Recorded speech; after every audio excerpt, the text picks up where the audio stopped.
southern Israel.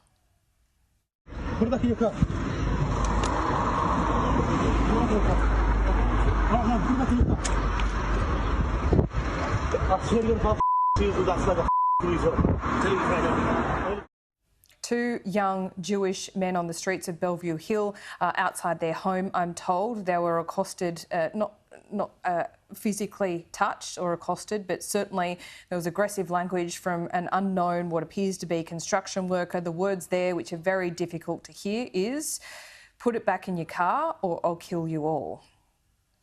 Joining me now is James Paterson. He's a Shadow Home Affairs Minister. James, thanks so much for your time and your patience this morning. I've just obtained this video. I've got it sent to me from a trusted source, and it's really the worst views realised in Australia, isn't it?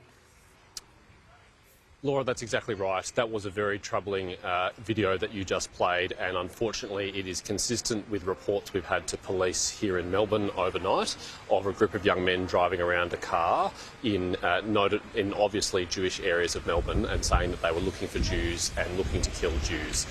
That's exactly what the Jewish community fears from these events, and they are unfortunately right to fear that.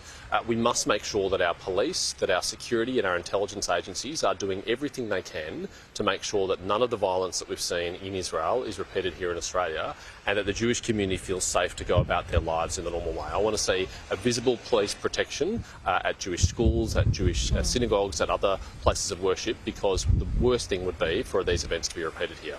Yeah, and often the Jewish community take matters into their own hands, and they have their own private security. Here in New South Wales, we've just heard from police, James, that there is a special protest task force that's being set up, and there is going to be more police presence in Jewish communities, such as Bellevue Hill that we just showed you there. Is this happening in Victoria too? Look, not yet, Laura, and while New South Wales Police did not cover themselves in glory on Monday, I am pleased to see that announcement this morning. That is an appropriate response, and I want to see the same response from Victoria Police as well. Unfortunately, we have just the same amount of risk that this could happen here in Victoria. There was a protest rally in Melbourne last night, Laura, where a picture of Hassan Nasrallah, the leader of Hezbollah, a listed terrorist organisation, was proudly displayed on the streets of Melbourne. That's a shocking thing. At that rally, a chant, "From the river to the sea, Palestine should be free." That means from the Jordan River to the Mediterranean Sea. In other words, the entirety of the modern state of Israel should be destroyed so that Palestine can be free. These are the views which are being openly and proudly expressed on our streets by pro-Palestinian activists, and it is no wonder that Jewish Australians feel unsafe in those circumstances, and police must step up to make sure that nothing terrible happens here. Police stepping up in New South Wales. I think the New South Wales Premier has certainly done that this morning as well, given that he needs to bring two communities or the entire community together at a time like this. But I ask now what the federal government's role in all of this is. There has not been a National Security Committee meeting of Cabinet convened, and that is a concern.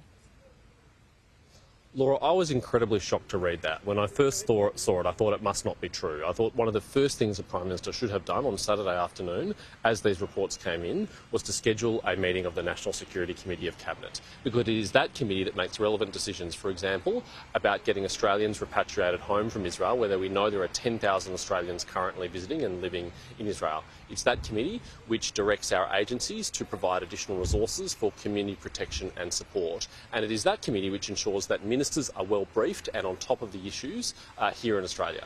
We know from the past, in 2006, with the conflict between Hezbollah and Israel, that there was threats against the Jewish community here in Australia. And so it should have been immediately clear when these events occurred that the first thing that should have happened was convening the National Security Committee Cabinet, and I just can't believe the Prime Minister hasn't done so. And just quickly, James, should we read anything into the fact that there has not been a phone call between Anthony Albanese and Benjamin Netanyahu?